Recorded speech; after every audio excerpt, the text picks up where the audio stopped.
میرے محترم سامعین کرام اور صد گرامی قدر عزیزوں، بزرگوں، بھائیوں اور دوستوں، آج کی اس نشست میں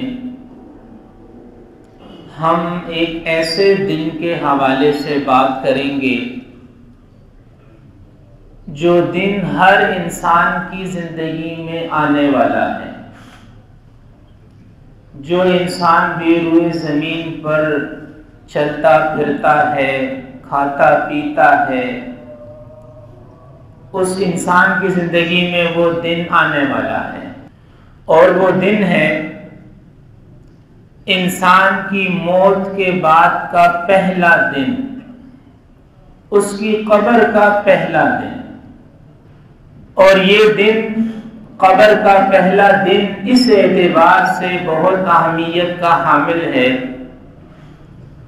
کہ اس کے بعد کی اگلی تمام زندگی اس ایک دن پر منحصر ہے، ایک دن پر۔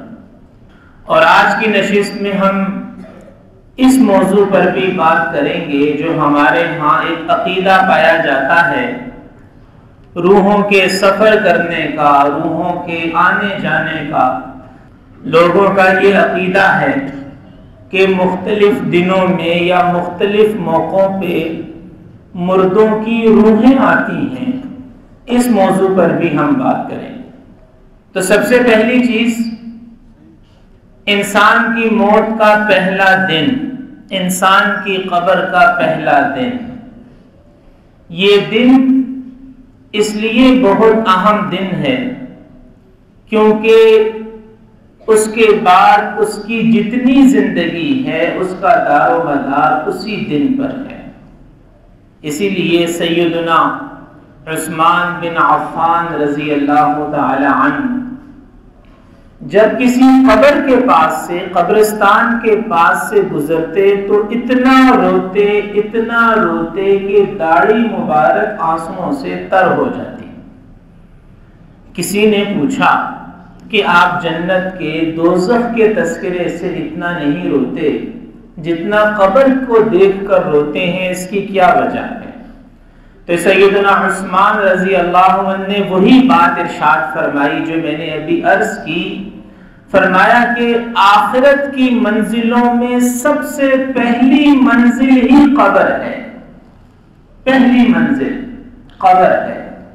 جو یہاں کامیاب ہو گیا وہ آگے بھی کامیاب ہے، اور جو یہاں ناکام ہو گیا وہ آگے بھی ناکام ہی ناکام ہے۔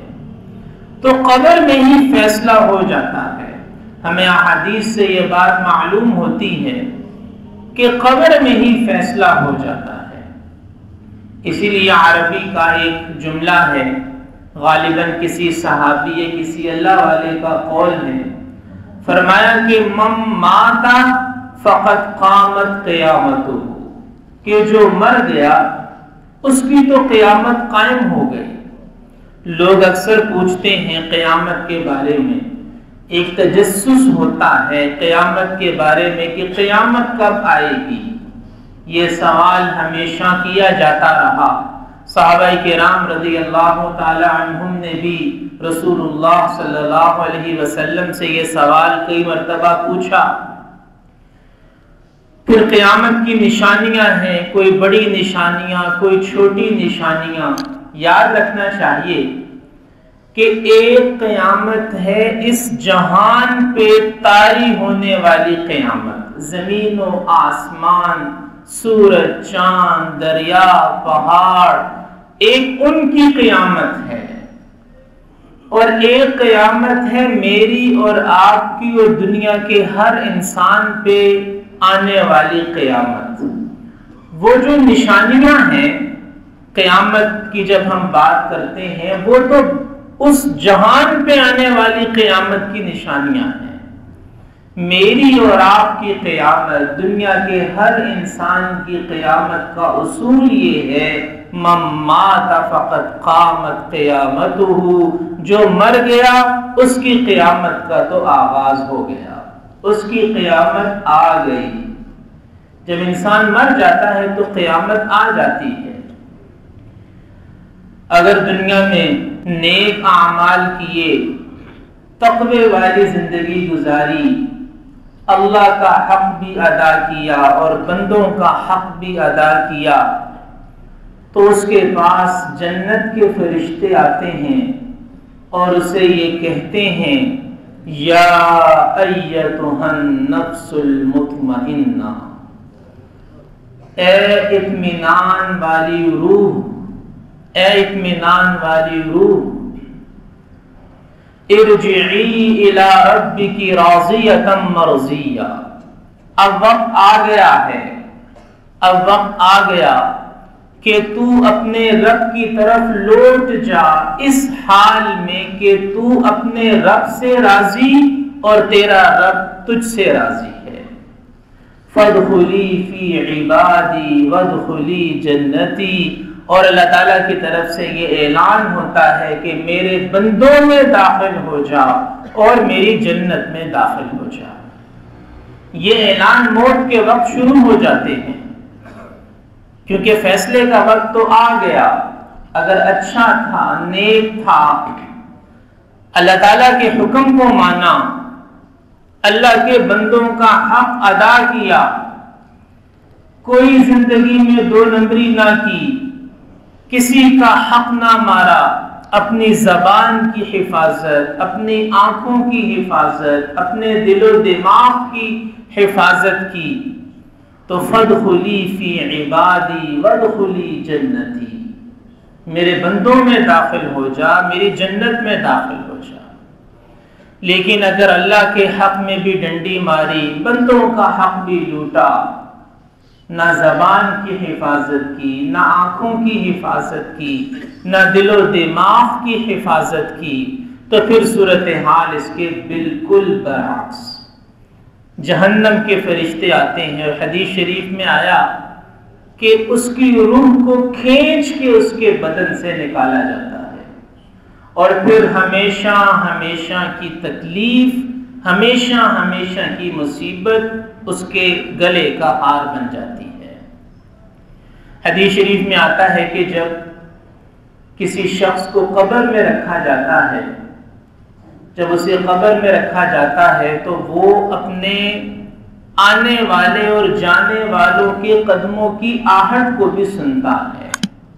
اور حدیث شریف میں آیا کہ جب میت کو قبر کی طرف لے جایا جاتا ہے تو اس کے ساتھ تو اس کے اہل و عیال بھی جاتے ہیں، اس کا مال بھی جاتا ہے، لیکن اہل و عیال بھی واپس آ جاتے ہیں، مال بھی واپس آ جاتا ہے، اس کے ساتھ جو چیز رہنے والی ہے، قبر کی اس تنہائی میں، قبر کے اس اندھیرے میں، ان ظلمتوں میں، مٹی کے اس گڑھے میں جو چیز اس کا دل بہلانے والی ہے، جو چیز اس کا ساتھ دینے والی ہے، وہ اس کا عمل ہے۔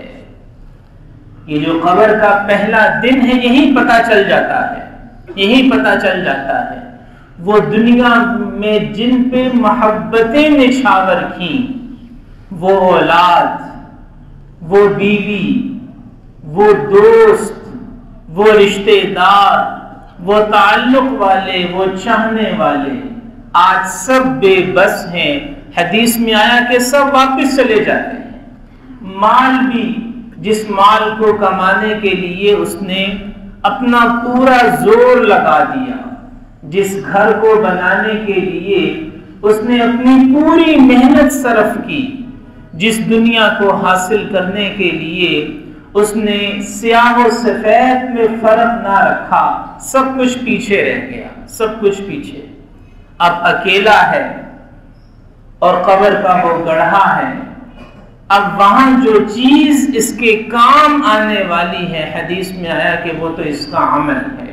احادیث میں بعض ایسے اعمال کا ذکر آیا، قرآن مجید کی تلاوت کا خاص طور پہ ذکر آیا کہ قبر کی وحشتوں میں انسان کے لیے جو ساتھی بنتی ہے، جو عمل انسان کا دل بہلاتا ہے، وہ قرآن مجید کی تلاوت ہے۔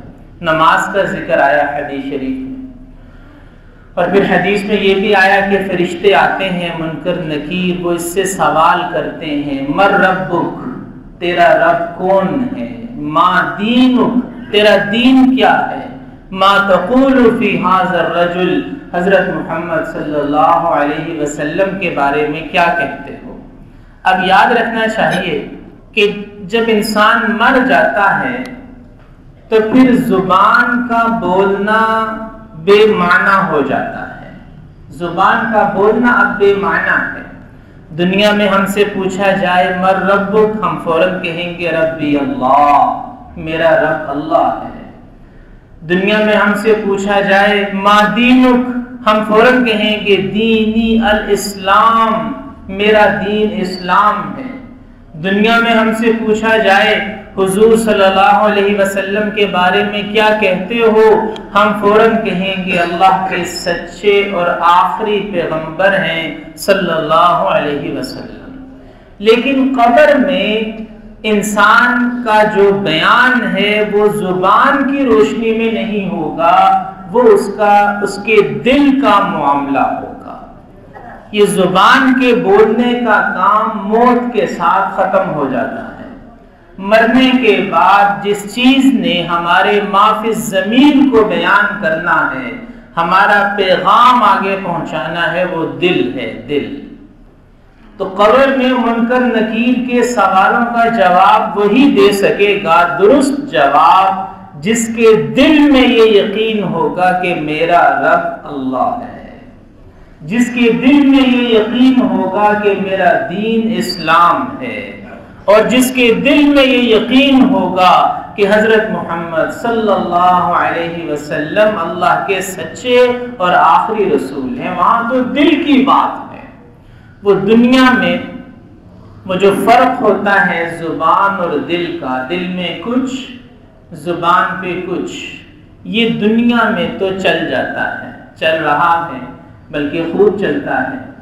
آخرت میں ایسا نہیں ہوگا۔ آخرت میں جو دل میں ہے وہی زبان پر آئے گا۔ تو ہمیں اپنے دلوں کو ٹٹولنا چاہیے، اپنے دلوں کا جائزہ لینا چاہیے۔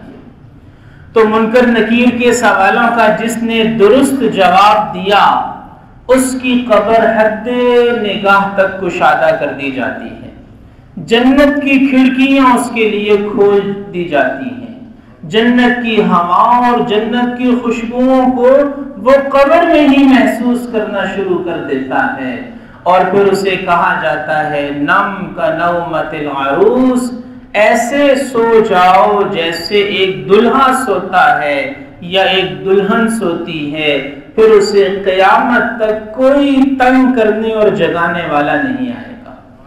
اور روایات سے معلوم ہوتا ہے کہ جب یہ قیامت کے دن اٹھیں گے تو ان کی نیند بھی پوری نہیں ہوگی، حالانکہ بعض مردے تو ہزاروں سال سوئے رہے، لیکن اللہ اس وقت کو اتنی تیزی سے گزار دے گا کہ نیند بھی پوری نہیں ہوگی، اور جو صحیح جواب نہ دے سکا اور جو اس امتحان میں کامیاب نہ ہو سکا، تو احادیث کے مطابق ہمیشہ ہمیشہ کی تکلیف، ہمیشہ ہمیشہ کی پریشانی اور ہمیشہ ہمیشہ کا عذاب اس کا مقدر بن جاتا ہے۔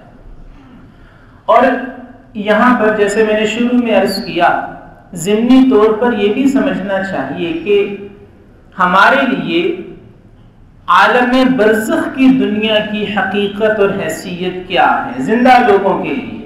یہ تو ہو گیا وہاں کا نظام، اور ہم کیا کریں ہمارے لیے اس نظام کے حوالے سے جو تعلیم ہے، اس میں سب سے پہلی بات یہ سمجھیں کہ عالم برزخ یعنی موت کے بعد سے لے کے قبر تک کی زندگی وہ ایک پردے کی زندگی ہے۔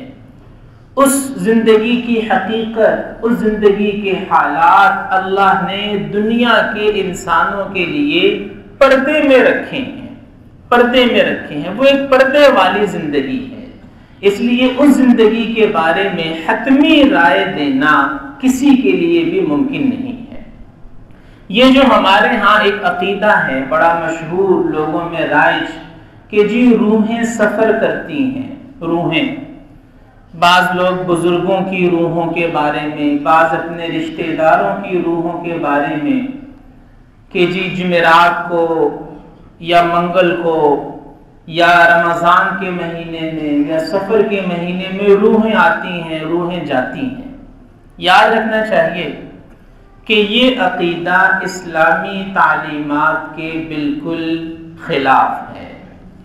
اسلامی تعلیمات میں دنیا سے رخصت ہونے والے انسانوں کی روحوں کے سفر کرنے کا کوئی تصور نہیں ہے کہ جی روحیں گھومتی پھریں، نیک انسانوں کی یا برے انسانوں کی روحیں گھومتی پھریں۔ اسلام میں ایسا کوئی تصور نہیں ہے۔ وجہ اس کی یہ ہے کہ یا تو وہ اچھی روح ہے یا وہ بری روح ہے، تیسری کوئی حالت نہیں ہے۔ جو دنیا سے رخصت ہوا یا وہ اچھا ہے یا وہ برا ہے۔ جو اچھا ہے اسے اللہ نے جنت کی ہوائیں، جنت کی خوشبوئیں، جنت کا ماحول عطا فرما دیا۔ اب آپ بتائیں کہ جو جنت کی ہواؤں میں، جنت کی خوشبوؤں، جنت کے ماحول میں ہو، وہ اس گندی دنیا میں کیوں آئے گا گھومنے کے لیے؟ یہاں کیوں آئے گا؟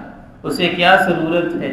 جسے اللہ کا قرب مل گیا، جسے اللہ تعالیٰ کا وصال عطا ہو گیا، جس نے وہ مبارک زندگی دیکھ لی، وہ یہاں کیوں آئے گا؟ اور اگر خدا نخواستہ بری روح ہے تو بری روح کو تو قید میں ڈال دیا گیا، مبتلا عذاب کر دیا گیا، اسے اس سیر و تفریح کی اجازت کون دے گا کہ وہ جائے اور جا کے ذرا چکر لگائے، گھوم پھر آئے؟ اسے اس سیر و تفریح کی اجازت کون دے گا؟ لہٰذا یہ عقیدہ کہ روحیں گھومتی پھرتی ہیں، یہ عقیدہ اسلامی تعلیمات کے خلاف ہے۔ اس بات کو بھی سمجھنے کی ضرورت ہے۔ اور پھر میرے محترم بھائی اور دوستو، جیسے میں نے شروع میں عرض کیا کہ یہ جو قبر کا پہلا دن ہے، یہ جو موت کے بعد کا پہلا دن ہے، یہ اس لیے سب سے اہم دن ہے کیونکہ اگلی ساری زندگی کا دار و مدار اسی دن پر ہے۔ اور یہ وہ دن ہے جسے یاد کر کے بڑے بڑے صلحاء، اتقیاء، صحابہ اور انبیاء اس دن کو یاد کر کے رویا کرتے تھے۔ سیدنا عثمان جیسے صحابی اتنا روتے کہ داڑھی مبارک آنسوؤں سے تر ہو جاتی۔ تو ہمیں بھی یاد رکھنا چاہیے کہ حدیث میں آیا کہ قبر یا تو جنت کے باغوں میں سے ایک باغ ہے یا پھر جہنم کے گڑھوں میں سے ایک گڑھا ہے۔ اسے مٹی کا ڈھیر نہ سمجھو، یا جنت کا باغ ہے یا جہنم کا گڑھا ہے۔ تو تیاری کرنی ہوگی، یہ وقت ہے تیاری کا۔ اللہ تعالیٰ کا شکر ادا کرنا چاہیے کہ زندگی کی سانسیں ابھی باقی ہیں، کیونکہ جب موت کا وقت آتا ہے تو توبہ کا وقت گزر جاتا ہے۔ اس وقت ہم میں سے ہر ایک کے پاس وقت موجود ہے توبہ کرنے کا، اپنے آپ کو بدلنے کا۔ بہت آسان ہے، میں اکثر یہ بات عرض کیا کرتا ہوں کہ اللہ کو راضی کرنا کوئی مشکل کام نہیں ہے۔ یہ شیطان ہے، شیطان جو دل میں یہ ڈالتا ہے جی اللہ کو راضی کرنا، دین پہ چلنا تو بڑا مشکل ہے۔ یاد رکھیں، جب بھی دل میں یہ خیال آئے کہ اللہ کو راضی کرنا مشکل ہے تو یقین کر لیجئے کہ یہ خیال شیطان کی طرف سے ہے۔ اللہ کو راضی کرنا بہت آسان ہے۔ 3 کام کرنے ہیں۔ سب سے پہلے تو ہم توبہ کر لیں کہ یا اللہ آج سے پہلے جو گناہ ہوئے جانے انجانے میں، یا اللہ سب کو معاف فرما دے۔ دل سے سچی توبہ کرے کہ آئندہ نہیں کروں گا۔ اس کے بعد اللہ تعالیٰ کے کچھ حقوق ہیں، 5 وقت کی نماز، رمضان کے روزے، زکوٰۃ، حج اگر فرض ہو تو وہ، یہ اللہ کے حقوق ہیں، ان حقوق کو ادا کرتا رہے۔ 5 وقت کی نماز کون سی مشکل ہے، اور رمضان پورے سال میں 1 مہینے کے روزے ہیں۔ اور تیسرا کام یہ کرے کہ اس کے ارد گرد رہنے والے انسانوں کے، بندوں کے جو حقوق اس پر لازم ہیں وہ حق ادا کرتا رہے۔ 3 چھوٹے چھوٹے کام، توبہ کر لے، اللہ تعالیٰ کے کچھ حقوق اس پہ لازم ہیں، اللہ کا حق ادا کرتا رہے، بندوں کے جو اس کے ارد گرد رہنے والے اللہ کے بندے اللہ کی مخلوق ہے ان کا حق ادا کرتا رہے، انشاءاللہ اللہ اس کی قبر کو جنت کا باغ بھی بنائیں گے اور نور سے منور بھی فرمائیں گے اور منکر نکیرین کے سوالوں کا جواب بھی آسان فرما دیں گے۔ تو قبر کی پہلی رات کو اپنی زندگی کی سب سے مبارک رات بنانا کوئی مشکل کام نہیں ہے، بس تھوڑی سی توجہ کی ضرورت ہے۔